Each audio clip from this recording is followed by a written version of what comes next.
Last episode में हमने देखा था कि जिन्हों ने आइस लेयर के बॉस बोरुका को हरा दिया था और जो डंजन का गेट होता है ना वो भी ओपन हो गया था। फिर हमें डंजन के बाहर दिखाते जहाँ मिस्टर आन देखते हैं कि सुबह के 3 बजे है, यानी डंजन के अंदर एक हफ्ते से ज्यादा गुजर चुका था। मिस्टर आन बेग से कहते कि सर आप घर चले जाओ, हम यहाँ पे देख लेंगे। बेग को से कहते कि तुम ये कैसे सोच सकते हो कि मैं घर जा सकता हूँ, मेरे गिल्ड के मेंबर्स अंदर फंस चुके हैं, मैं सूरज उगने तक यहीं पे वेट करूंगा। तभी जो रेड गेट होता है ना वो ओपन होने लगता है। बेग एक्सपेक्ट कर रहा होता है कि किम चुन ने सब कुछ मैनेज कर लिया, लेकिन सारे बी रैंक के मेंबरशिप बचे हुए थे। मिस्टर आन बहुत ज्यादा खुश हो रहे थे, उनको तो वैसे भी पता था कि जिनू क्या है। बेग कह रहा था कि किम चुन को क्या हुआ, सिर्फ तुम 4 ही लोग सुरक्षित बच पाए। एजेंट बताती हाँ बस हम 4 ही बच पाए हैं। ये सुन के बेग बहुत ही ज्यादा शौक हो जाता है। वो कहते हैं कि सिर्फ लो रैंक वाले हंटर ही बाहर आ पाए। जिनू सॉन्गी से कहता है कि चलो मैं तुम्हें ड्रॉप कर दूंगा। तभी बेग जिनू के कंधे पर हाथ रख के उसे कहता है कि 1 मिनट रुक जाओ, मुझे तुमसे कुछ बात करनी है। लेकिन जिनू उसका हाथ हटा देता है और उसे कहता है कि मैं अभी काफी ज्यादा थका हूँ, अगर तुम्हें कुछ पूछना है तो अपने गिल्ड के मेंबर से पूछ लो। इसके बाद बेग थोड़ा सा गुस्सा हो जाता है और फिर से वो जिनू का कंधा पकड़ लेता है। वो उसे कहते हैं कि मैं तुमसे कोई रिक्वेस्ट नहीं कर रहा, मैं तुम्हें ऑर्डर दे रहा हूँ। मेरा नाम बेग यूनो है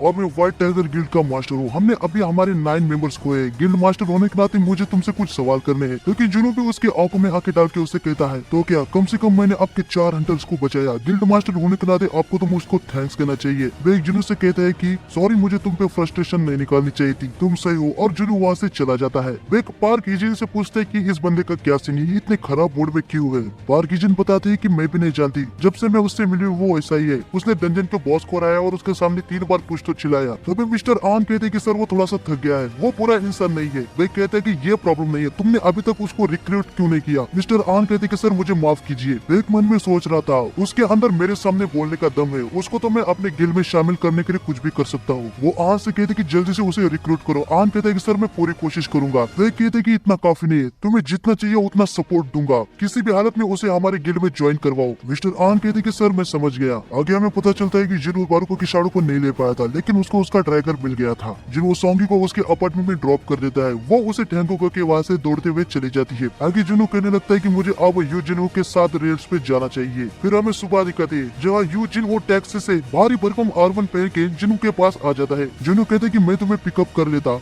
यूजिन कहता है कि आप मेरे हमेशा ही काफी मदद करते हैं, अगर मैं चाहूँ तो ये पूरा आर्मर पहन के आपके घर तक चल के आ सकता हूँ। फिर वो रेड के लिए जाने लगते हैं। जिनू कहता है कि मुझे किसी को पिक करना है। यूजिन कहता है कि कौन। तभी जुनू सॉन्गी को कॉल लगाता है और उसे कहता है कि कुछ मिनट में हमें बाहर मिलो, हम तुम्हें रेड पे ले जाएंगे। यूजिन वो मन में कह रहा था कि जिनू के पास उसका नंबर है और उसको काफी अच्छे से बात भी कर रहा है, क्या ये दोनों रिलेशनशिप में है। यूजिन कह रहा था कि क्या मैं आपसे सॉन्गी को मिस सॉन्गी करके बुलाऊं। जिनू से कहता है कि अबे वो बस मेरी छोटी बहन की फ्रेंड है। सॉन्गी वहाँ पे आ जाती है, सभी एक दूसरे को हाय हेलो कहते हैं। जिनू सॉन्गी से कहते है कि क्या तुम सो पाई। सॉन्गी कहती है कि बिल्कुल भी नहीं। जिनू उसे कहते है कि तुम काफी थकी हुई लग रही हो, थोड़ा सा कार में सोने की कोशिश करो। सॉन्गी जिनू से पूछती कि तू सो पाया या नहीं। जिनू कहते कि मैं बस एक हल्की सी झपकी ले पाया, घर जाने से पहले ही 4 बज चुके थे। इनकी ये बातें सुन के जिनू का पूरा मूड बदल जाता है। वो मन में सोच रहा था कि ये लोग रात में मिले, वो जरा से भी सो नहीं पाई, दोनों थके हुए हैं और दोनों सुबह 4 बजे अपने अपने घर गए। वो जिनू से कह रहा था कि सर सॉन्गी अभी भी लीगल एज में नहीं है। जिनू कहते कि भाई तू कहना क्या चाहते हो। जिनू कहते कि कुछ नहीं, छोड़ो।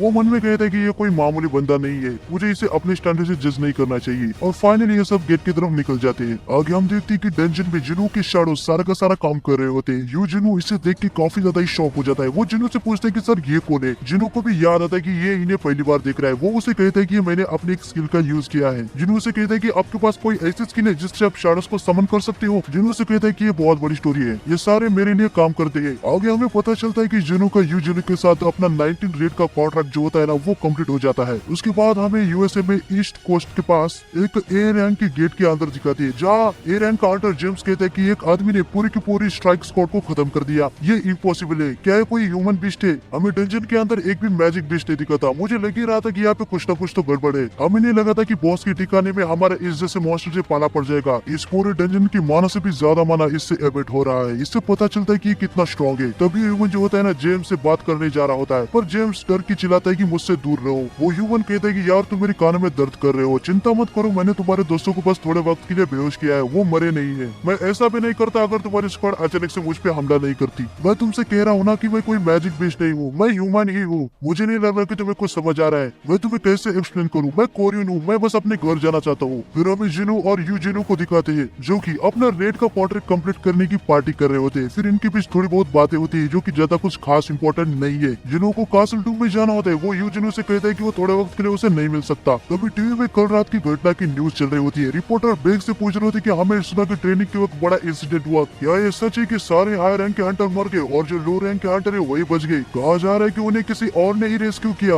बेक उन्हें जवाब देते हुए कहते कि देखो, एसोसिएशन ने पहले ही इस पे इन्वेस्टिगेशन पूरा कंप्लीट कर लिया है और थोड़ा सा इंसिडेंट हुआ था, लेकिन सर्वाइवर्स को किसी और ने रेस्क्यू नहीं किया था। आगे हम देखते कि बेक अपने ऑफिस में आराम कर रहा था, तभी उसे अपने स्टाफ से कॉल आता है कि ब्यूंग वो लाइन पर है। बेक कहते हैं मेरे उससे बात कराओ। ब्यूंग एक एस रैंक का हंटर है जो कि रिटायर हो चुका है। वो बेक से कहता है कि मैं अभी जापान में हूँ और मुझे तुम्हें काफी इंपॉर्टेंट न्यूज देनी है। बेक पूछता है कि कैसी न्यूज? ब्यूंग कहता है मुझे पता चला है कि जापान से कोई हंटर एसोसिएशन से सीक्रेटली कनेक्टेड है, इसलिए मैं जापान में आया था कि क्या एग्जैक्टली मामला क्या चल रहा है, और मैंने जितना सोचा था सिचुएशन उससे भी ज्यादा खराब है। जल्द ये खबर पूरे कोरिया में फैल जाएगी। बेक कहते हैं कि आखिर जापान से कोई हंटर एसोसिएशन से क्यों कनेक्टेड है? क्योंकि उन्हें उन लोगों से बात करनी थी जो जेजू आइसलैंड की रेड में हिस्सा लिए थे। ये सुन के बेक काफी ज्यादा शॉक हो जाता है। बेक उसे कहता है कि मुझे डिटेल में बताओ। बेक बताता है कि तुम्हें तो पता है 4 साल पहले जेजू आइसलैंड पे इस रैंक का गेट ओपन हुआ था और हमारे 3 बार मिशन फेल हो गए थे और कोरिया ने भी जेजू आइलैंड पे गिव अप कर दिया था। अब 4 साल के बाद भी वो जगह एंड्स के झुंड से भरी पड़ी हुई है। हम दोनों उस रेड में मरते मरते बचे थे। बेक कहता है हाँ मुझे पता है, मैं उस नाइटमेयर को भूलना चाहता हूँ। तभी ब्यूक कहता है कि दुर्भाग्य से मुझे लगता है कि उनका म्यूटेशन हुआ है। बेक कहता है कैसा म्यूटेशन? अब उससे क्या ही लेना देना है, उस आइसलैंड पे ही वो लोग फंसे हो, उनको उधर ही रहने दो, अब हमारा उनसे कुछ भी लेना देना नहीं है। ब्यूक कहता है पर वो अभी समुद्र के ऊपर उड़कर दूसरे देश में भी जा पा रहे हैं। जापान के किनारे एक एंट जिसके पंख है उसकी लाश मिली है, वो खतरनाक तरीके से विकसित हो रहे हैं। फिर हमें फिर से एक बार जिनो को दिखाते हैं। जिनो से कहते कि आजकल तुम कुछ ज्यादा ही बाहर जा रहे हो, अभी तुम अचानक से ट्रिप पे जा रहे हो। जिनो कहते कि हाँ मैं 1 हफ्ते के लिए बाहर जा रहा हूँ। जिनो फोन पे किसी से बात कर रहे होते, तभी जिना कहती तुम किससे बात कर रहे हो मेरे प्यारे भाई, तुम्हें गर्लफ्रेंड कब मिल गई?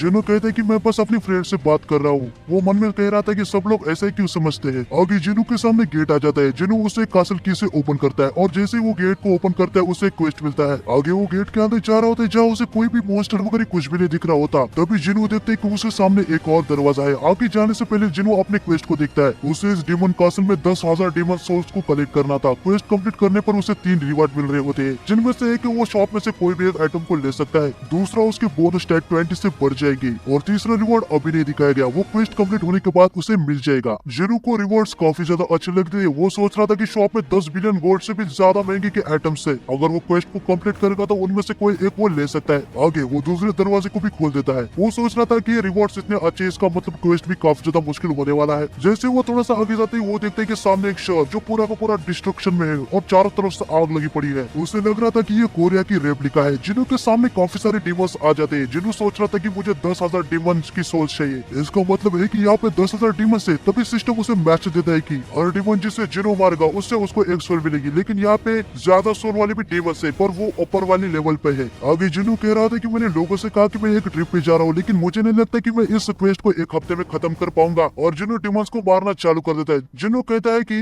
अभी के लिए इन डीमंस को हराना काफी आसान है। वो देखते हैं कि उसे लेवल अप करने के लिए 59,700 एक्सपीरियंस पॉइंट चाहिए। अगले सीन में हम देखते हैं कि यूजिनो अपने फादर से कहते हैं कि मुझे यूजिन गिल्ड का मास्टर होना है। वो मास्टर का लाइसेंस और रिकॉर्ड की रिपोर्ट अपने फादर को दिखा देता है। वो अपने पापा से कहता है कि किसी अनजान व्यक्ति को अपनी गिल्ड का मास्टर बनाना रिस्की हो सकता है। उसका पापा उसे चुप कराता है और उसे कहता है कि मुझे तुमको किसी से मिलाना है, और हमें यहाँ पे विवान को देखते हैं। यूजिन के फादर उसे कहते हैं कि ये व्हाइट टाइगर गिल्ड का मेंबर है और ये रेड गेट इंसिडेंट का सर्वाइवर है। ये सुन के जिनो मन में सोच रहा था कि रेड गेट इंसिडेंट रिपोर्टर्स तो उस इंसिडेंट के बारे में जानने के लिए मर रहे हैं, ये यहाँ पे क्या कर रहा है। जिनो के पापा मिगवान से कहते हैं कि मेरे बेटे को बताओ उस दिन व्हाइट टाइगर गिल्ड के मेंबर्स के अलावा दूसरा कौन था। वो बताने लगता है कि एक यंग फीमेल हंटर जो कि हाई स्कूल की लग रही थी और संग जिनो। ये सुन के यूजिनो काफी ज्यादा शॉक हो जाता है। वो चिल्ला के कहता है कि क्या जिनो भी रेड गेट के इंसिडेंट का पार्ट था। ये जिनो पूछ रहा होता है कि उस लड़की का नाम क्या था। मिगवान बताते कि उसका नाम था सोंगी। आगे वो बताता है कि गिल्ड्स के मेंबर उस गेट से संग जिनो की वजह से ही बाहर आ पाए। यूजिनो मन में सोच रहा था कि तो इसलिए वो दोनों इतने क्लोज आए।